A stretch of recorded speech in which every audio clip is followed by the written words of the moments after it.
அருட்பெருஞ்சோ உங்க மனைவியை பற்றியோ கணவனை பற்றியோ மற்றவர்கிட்ட பேசும்போது நீங்க சில விஷயங்களை தான் பேசணும், பல விஷயங்களை பேசக்கூடாது. அது தெரியாம நிறைய ஆண்களும் நிறைய பெண்களும் மற்றவர்கிட்ட தன்னோட ஆறுதலை பெறுவதற்காக, மற்றவர்கிட்ட தன்னோட ஆதங்கத்தை கொடுப்பதற்காக தன் குடும்பத்துக்குள்ள தனது பெட்ரூம்குள்ள நடக்கக்கூடிய பல விஷயங்களை என்னன்னே தெரியாம உளறிடுறாங்க. அப்படி உளறதுனால என்னென்ன பிரச்சனை ஆகுதுன்னு அவங்களுக்கே தெரியறது இல்லை. ஆனா அந்த உளறல் தான் வருங்காலத்துல பெரும் குடும்ப பிரச்சனையாகவும் பெரும் விவாகரத்தாகவும் பெரும் குளறுபடியாகவும் ஏற்படுதுன்னு உங்களுக்கு தெரியுமா? ஒரு கணவன் என்பவர் அந்த குடும்பத்தோட கனவுகளை நிவர்த்தி செய்து தருபவர். மனைவி என்பவள் அந்த மனையை விளங்கச் செய்பவள். ஆனா அப்படி ஏதாவது இருக்கா அப்படின்னா இல்லவே இல்லை. கணவனும் மனைவியும் பூனையும் எலியும் போலவே எப்போதும் இருக்கக்கூடிய சூழல்களை இந்த சமூகமும் அந்த இரு உறவுகளும் ஏற்படுத்துகிறாங்க. அப்படி ஏற்படுத்துறதுனால என்ன ஆகுது? எல்லாமே ஆகுது. சமூகத்துல மிகப்பெரும் சீர்கேடு உருவாகக்கூடிய இடமே குடும்பம் தான். ஒரு குடும்பம் நல்லா இருந்துச்சுனாவே இந்த ஊரும் உலகமும் நல்லா இருக்கும். ஒரு குடும்பம் நல்லா இல்லைன்னா அனைத்துமே நல்லா இல்லாம போயிடும். இரு உறவுகள் திருமணத்தால இரு மனமும் இணையுது.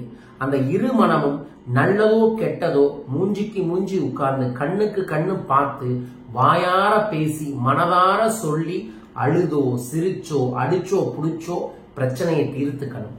அதை விட்டுட்டு என் பொண்டாட்டி இப்படி பேசுறா, என் பொண்டாட்டிக்கு இதெல்லாம் பிரச்சனையாக இருக்கு, என் பொண்டாட்டிக்கு சமைக்க தெரியறது இல்லை, எதை சொன்னாலும் கேட்க மாட்டேங்கிறாங்க, வீட்டை சுத்தமாகவே வச்சுக்க மாட்டேங்கிறாங்க, எப்ப பார்த்தாலும் செலவு செஞ்சுக்கிட்டே இருக்கிறாங்க, எப்ப பார்த்தாலும் எரிஞ்சு விழுந்துகிட்டே இருக்கிறாங்க, எங்க கூப்பிட்டாலும் வரதே இல்லை, என்ன பண்ணினாலும் சமைக்கிறதே இல்லை அப்படின்னு போய் பேசுவாங்க. ஏன் பேசுறாங்க? இத பத்தி பேசினாதான் நிறைய பேர் காது கொடுத்து கேட்பாங்க அப்படின்னு பேசுறதும், இத்தனை எல்லாம் எனக்கு வீட்டுல பிரச்சனை இருக்கு, இதெல்லாம் தாண்டி நான் இருக்கிறேன் பாத்தியா அப்படின்னு தம்பட்டம் அடித்துக் கொள்வதற்கும் ஒரு ஆண் மற்ற ஆண்கள் கூடயோ அல்லது தன்னோட பெண் நண்பர்கள் கூடயோ அதை பேசுவாங்க. இப்படி பேசும்போது கேட்கிறவங்க எப்போதுமே எரியிற தீபத்துல எண்ணெயை ஊத்துற மாதிரி உங்கள்கிட்ட 4 வார்த்தையை சொல்லி சொல்லி உங்களை டெம்பு ஏத்துவாங்க. டென்ஷனை ஏத்தி அவங்க அதை கேப்சர் பண்ணி வச்சுக்குவாங்க. இன்னொரு ஏதாவது ஒரு சூழல் வரும்போது அந்த சென்டிமெண்டான விஷயத்த சொல்லி உங்ககிட்ட இருந்து அவங்க பரிதாபத்தை பறிக்கிறதுக்கோ உங்களோட திறமையை பயன்படுத்திக்கிறதுக்கோ உங்களோட பணத்தை பயன்படுத்திக்கிறதுக்கோ அல்லது ஏதாவது பிரச்சனை சொல்லி உங்களை மாட்டி விடுறதுக்கோ அதை பயன்படுத்திக்குவாங்க. அது தெரியுமா? இது ஆண்களுக்கு மட்டுமில்ல, பெண்களுக்கும் தான். பெண்கள் தெரிஞ்சோ தெரியாமோ இப்ப சோசியல் மீடியால நிறைய பேர் லைக் பண்றாங்க, நல்ல ஸ்வீட்டான கமெண்ட்ஸ் கொடுக்கறாங்க, நம்மளை பார்த்தா என்கரேஜ் பண்றாங்க, நம்ம அழகா இருக்கிறன்னு சொல்றாங்க அப்படின்னு நிறைய பெண்கள் தெரியாத ஒரு முகம் தெரியாத நபர்களுடையோ யாருன்னே தெரியாத ஒரு வெறும் ஐடியை மட்டும் வச்சிருக்கிறகிட்டையோ அவங்க மனசுல இருக்கிறதெல்லாம் அள்ளி அள்ளி வாரி வாரி சொல்லிடுறாங்க. அழுதோ சிரிச்சோ பேசியோ புலம்பியோ வெளிப்படுத்திடுறாங்க.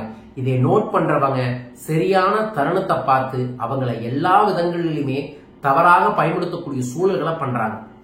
அவங்ககிட்ட இருந்து பணத்தை பறிக்கிறாங்க, அவங்கள பயப்படுத்தி குடும்பத்தில் இருக்கக்கூடிய நகையை வாங்குறாங்க, அவங்கள பயப்படுத்தி குடும்பத்துல பல பிரச்சனையை ஏற்படுத்துறாங்க, அவங்கள பயப்படுத்தி தேவையில்லாத விஷயத்தையும் கூட அனுபவிச்சிடுறாங்க.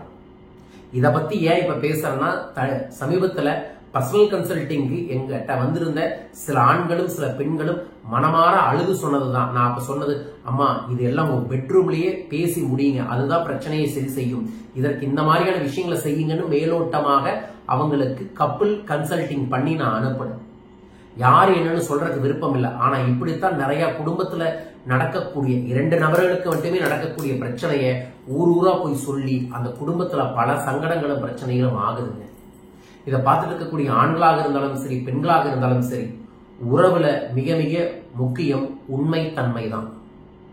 அந்த உண்மைத்தன்மை இல்லை என்றால் அங்கு உறவே இருக்காது. உங்களுக்காக இருக்கக்கூடியவர் தான். நான் எப்பவுமே என் மனைவியை யாருக்காவது அறிமுகப்படுத்தும் போது என்ன சொல்லுவேன்னா, இவங்க தான் என்னோட முழு பாதின்னு சொல்லுவேன். என்னோட நல்லதுக்கும் பாதி அவங்க தான், என்னோட கெட்டதுக்கும் பாதி அவங்க தான், என்னோட வீழ்ச்சிக்கும் பாதி அவங்க தான், என்னோட எழுச்சிக்கும் பாதி அவங்க தான் அப்படின்னு சொல்லுவேன். அதே மாதிரிதான் கணவனும் மனைவியும் சிவசக்தியாய் 2 பேரும் பாதி தான். சோ அந்த ரெண்டு பாதியும் ஒன்றாக இணையணும். ஓகேங்களா? இரு கண்கள் மாதிரிதான். ஒரு கண்ணுல வலி இருந்துச்சுன்னா இன்னொரு கண்ணு பாதிக்கும் அப்படிங்கிற மாதிரிதான். ஒரு உறவு பாதிச்சதுன்னா இன்னொரு உறவு பாதிக்கும். இந்த இரண்டு உறவுகளும் பாதிச்சதுன்னா குடும்பத்துல பிரச்சனை வரும், செல்வத்துல பிரச்சனை வரும், சமுதாயத்துல பிரச்சனை வரும், எல்லா பிரச்சனையுமே வரும். சோ முதல்ல குடும்பத்துல இருக்கக்கூடிய கணவனும் மனைவி வாய் விட்டு சிரிப்பதற்கு வாய்ப்பை ஏற்படுத்துங்கள். எதுவாக இருந்தாலும் பரவாயில்ல சாமி தோல்ல கை போடுறதுக்கோ கட்டி அணைச்சோ ஒரு முத்தம் கொடுக்கக்கூடிய உறவுகளை பலப்படுத்துங்கள். என்ன நல்லதாக இருந்தாலும் என்ன கெட்டதாக இருந்தாலும் ரெண்டு பேரும் முகத்துக்கு பெட்ரூம்ல உட்கார்ந்து பேசுங்க. இதுதான் தலையணை ரகசியம். நல்லதையும் கெட்டதையும் பிரச்சனையையும் வளர்ச்சியையும் என்ன செய்யணும் என்ன செய்யக்கூடாது அப்படிங்கிறதையும் கணவனும் மனைவியும் கண்ணுக்கு முன்னாடி உட்கார்ந்து கண்ணோடு கண்ணாக பேசினாலே பல பிரச்சனைகளுக்கு தீர்வுகள் கிடைக்கும்.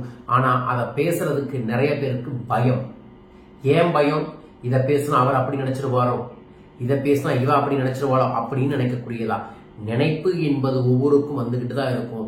ஆனா தப்பான நினைப்பு எப்பவுமே பொழப்ப கெடுக்கும். சரியான நினைப்பு தான் பொழப்ப ஜெயிக்க வைக்கும். உறவுகளின் பலமே வாய் விட்டு மனம் விட்டு பேசுவது. நல்லது கெட்டதுல என்னன்னு பார்த்து கெட்டதை குறைச்சுக்கிட்டே இருக்கிறது, நல்லதை அதிகப்படுத்திக்கிட்டே இருக்கிறது. சோ அதற்கு மிக முக்கியம் கணவனும் மனைவியும் உங்களுக்கான நேரத்தை கொடுங்க. டிவி பார்ப்பதோ தியேட்டருக்கு போவதோ கோயிலுக்கு போவதோ நேரம் இல்லை. உங்க மனைவியை கையை பிடிச்சு அமைதியாக சோபால உட்கார்ந்து என்னமா பண்ணிட்டு இருக்க, என்ன வேணும், எப்படி போயிட்டு இருக்கு அப்படின்னு கேட்கறதும், கணவன் ஆடி ஓடி உழைச்சு வீட்டுக்கு வரும்போது கணவன் கிட்ட உட்கார்ந்து ரிலாக்ஸ் ஆயிருங்க, எல்லாமே சரியாயிடும், இன்னைக்கு எப்படி நாள் இருந்துச்சு, என்ன பண்ண போறீங்க, எதுவாக இருந்தாலும் பாத்துக்கலாங்க, நான் இன்னைக்கு இந்த கோயிலுக்கு போயிட்டு வந்தேன், உங்களுக்கு எல்லாமே உங்களுக்கு நல்லதுதான் நடக்குங்க அப்படின்னு நீங்க சொல்லக்கூடிய வார்த்தைகளும் அற்புதமான உறவுகளை பலப்படுத்தும். அந்த உறவு பலப்படக்கூடிய உறவுகளுக்குத்தான் வளமும் கிடைக்கும் என்பதை தெரிந்து கொள்ளுங்கள். மனைவியை மதிக்காத கணவனும் கணவனை மதிக்காத மனைவியும் இருக்கக்கூடிய இல்லத்தில் மகாலட்சுமி இருக்க மாட்டாள். மகாலட்சுமி வேண்டுமென்றால் மனைவியை மதியுங்கள். அதே மாதிரி திருப்பதி ஏழுமலையான் உங்க கணவர், அவரையும் மதியுங்கள். அவ்வாறு மதிப்பதற்கு ரொம்ப முக்கியம். உண்மைத்தன்மையோட இருங்க. உங்க குடும்பத்தில் நடக்கக்கூடிய விஷயத்தை வேற ஆள்கிட்ட சொல்லாதீங்க. நல்லதோ கெட்டதோ நீங்க ரெண்டு பேருமே உட்கார்ந்து பேசி முடிச்சுக்கங்க. ஒவ்வொரு நாளும் ஒரு சில நிமிடங்களாவது இரண்டு பேரும் கட்டி இணைத்து அன்புடன் ஆனந்தமாக பேசுங்கள். இதுக்கு வயது வரம்புகள்லாம் இல்லவே இல்லை. 60 வயசானாலும் தாராளமாக இதை செய்யலாம். இப்படி செஞ்சாவே மன அழுத்தங்கள் இருக்காது. மன அழுத்தங்கள் இல்லாத போதே வாழ்க்கை ஆனந்தமாக இருக்கும். வாழ்க்கை ஒரு சில நொடிகள்ல ஒரு நாள் நம்ம எல்லாருமே போகத்தான் போறோம். ஆனா போறதுக்கு முன்னாடி நமக்காக வாழ்க்கையை கொடுத்த மனைவிக்கோ கணவனுக்கோ உண்மையா நேர்மையா சந்தோஷப்படுத்துற மாதிரி இருந்தாவே இந்த பிரபஞ்சம் நம்மை பார்த்து வாழ்த்தும் ஆசீர்வதிக்கும். இதை மனதில் வைத்துக் கொள்ளுங்கள். ஏனென்றால் குடும்பம் என்பது கொடு பிளஸ் இன்பம் ஈக்குவல் டு குடும்பம். கொடுத்தால்தான் இன்பம். அன்பை கொடுங்கள், அருளை கொடுங்கள், அரவணைப்பை கொடுங்கள், தன்னம்பிக்கையை கொடுங்கள். அற்புதமான குடும்பத்தை உருவாக்குங்கள். ஒரு உறவு நல்லா இருந்துச்சுன்னா குடும்பம் நல்லா இருக்கும். குடும்பம் நல்லா இருந்துச்சுன்னா இந்த சமுதாயம் எப்போதுமே நன்றாக இருக்கும்.